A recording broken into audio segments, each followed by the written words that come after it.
Hello students, आज की class में हम लोग 9 सितंबर का जो है करंट अफेयर डिस्कस करेंगे। गाइस, पहले भी बताया था, अभी भी बता रहे हैं, ये वीडियो जो है आपके लिए आईएएस, पीसीएस, आरओ, एआरओ जितने भी कॉम्पिटेटिव एग्जाम से जो गवर्नमेंट में होते हैं उन सबके लिए बहुत ही ज्यादा बेनिफिशियल रहने वाला है। आज भी हम लोग जो है 5 क्वेश्चन डिस्कस करेंगे पीटी के पॉइंट ऑफ व्यू से।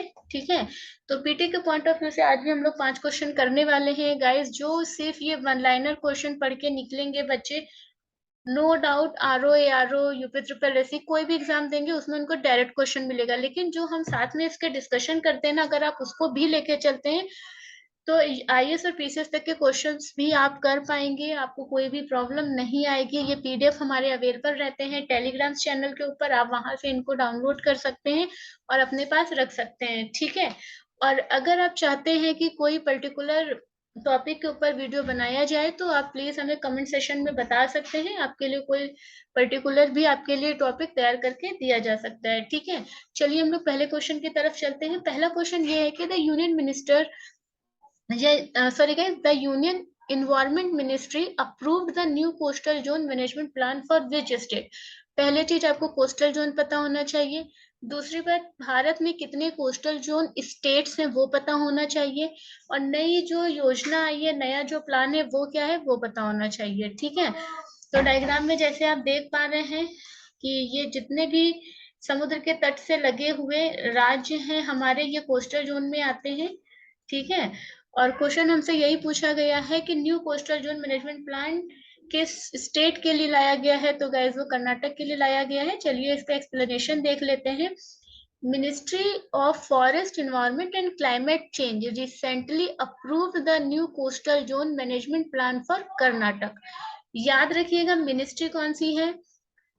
पर्यावरण का मुद्दा है तो ऑब्वियसली हमारी वन, पर्यावरण और जलवायु परिवर्तन मिनिस्ट्री होगी, मंत्रालय होगा।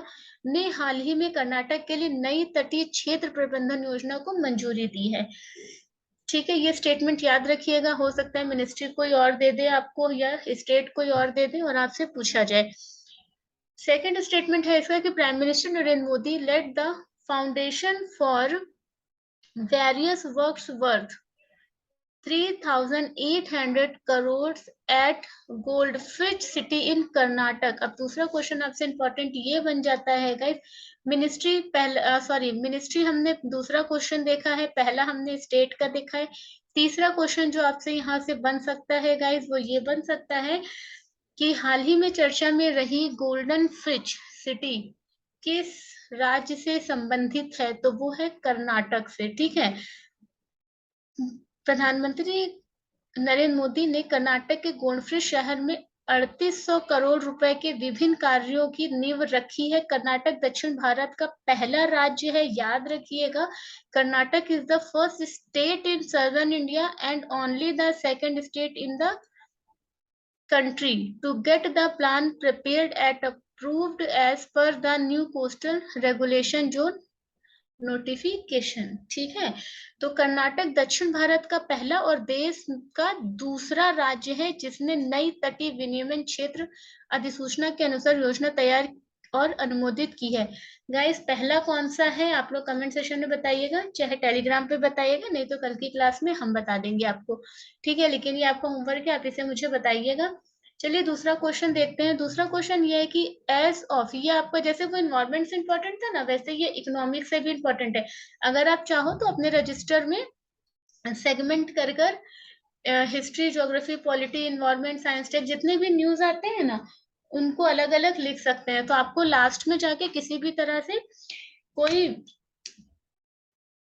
मैगजीन्स वगैरह परचेज, कोई भी मैगजीन्स गाइस नहीं परचेज करनी पड़ेंगी। ठीक है, ये आपका इकोनॉमी का क्वेश्चन है। As of March 22 what is India external डेप्ट as per the finance ministry's data? किसने रिलीज किया है? फाइनेंस मिनिस्ट्री का डेटा है ये। डेप्ट ऋण की बात की जा रही है। मार्च 2022 तक भारत का कितना था? इंपॉर्टेंट क्वेश्चन है ये। तो 620 बिलियन था यूएसडी में। वित्त मंत्रालय के आंकड़ों के अनुसार मार्च 2022 तक भारत का विदेशी ऋण कितना है? 620 मिलियन अमेरिकी डॉलर। याद रखिएगा। चलिए इसका एक्सप्लेनेशन देख लेते हैं, तीनों ही स्टेटमेंट इंपॉर्टेंट है। India's external debt rose by 8.2% year-on-year to USD 620.7 billion as of March 2022, as per the Union Finance Minister status reports on India's external debt 2021 to 22। Guys ये याद रखिएगा कि ये पहली चीज, ये आपकी रिपोर्ट कौन जारी करता है, तो केंद्रीय वित्त मंत्रालय की भारत के बाहरी ऋण 2021-22 की स्थिति रिपोर्ट के अनुसार। तो कौन है ये? सेंट्रल फाइनेंस मिनिस्टर ये रिपोर्ट जारी करते हैं, स्टेटस रिपोर्ट्स ऑफ इंडिया। तो अगर आपसे डायरेक्ट पूछ लिया जाए कि स्टेटस रिपोर्ट्स भारत के किस मंत्रालय द्वारा जारी की जाती है, तो ऑब्वियसली हो जाएगा यूनियन फाइनेंस मिनिस्टर्स के द्वारा। के अनुसार मार्च 2022 तक भारत का विदेशी ऋण सालाना आधार पर 8.2% बढ़कर, देखिए बढ़ा कितना है ये भी पूछ लिया जाएगा, एनुअली बढ़ा है, कितना बढ़कर हो गया है? 620.7 अरब डॉलर हो गया है, जबकि 53.2% ऋण अमेरिकी डॉलर में मूल्यवर्गित था। ठीक है, भारतीय रुपए मूल्यवर्ग का ऋण दूसरा सबसे बड़ा था, जिसका अनुमान 31.2% था। सकल घरेलू उत्पाद जीडीपी के अनुपात के रूप में विदेशी ऋण 19.9% था, जबकि विदेशी ऋण अनुपात 97.8% था।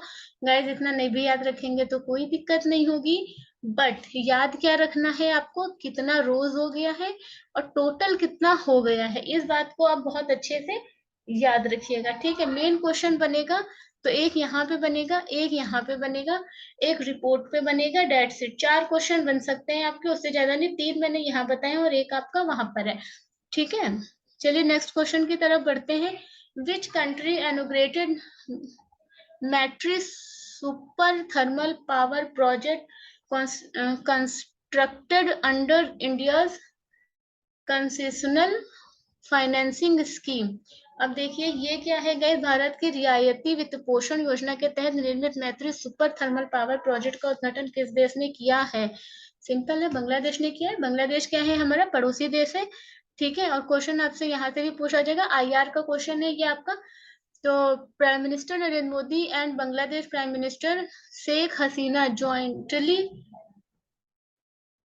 unveiled unit 1 of the Maitree super thermal power project. ठीक है, तो प्रधानमंत्री नरेंद्र मोदी और बांग्लादेश के प्रधानमंत्री कौन है? शेख हसीना, पता है, ने संयुक्त रूप से मैत्री सुपर थर्मल पावर प्रोजेक्ट के यूनिट 1 का अनावरण किया है। The project is being constructed under India's concessional financing scheme. तो ये परियोजना का निर्माण भारत की रियायती वित्त पोषण योजना के तहत किया जा रहा है।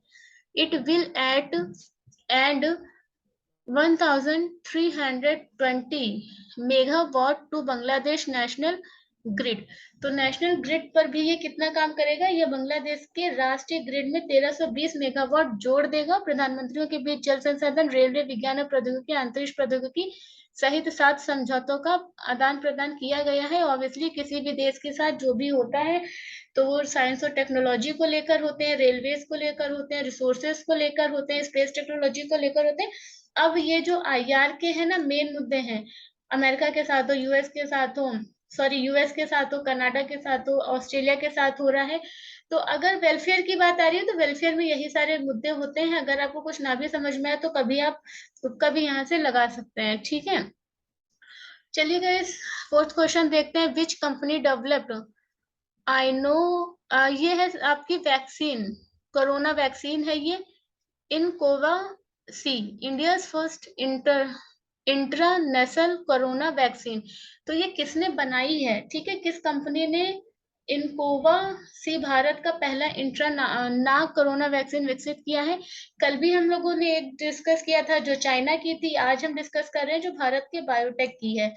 ठीक है, ये भारत के बायोटेक की है। तो drug controller general of India DCGI approved the, देश में जितनी भी मेडिसिन होती है उनको अप्रूवल आपका डीजीसीआई ही करता है। बहुत ज्यादा चर्चा में था, आईएएस में क्वेश्चन आया था 2019 में, अप्रूव द कंट्रीज, क्योंकि उस समय ये बहुत ज्यादा चर्चा में आया भी था।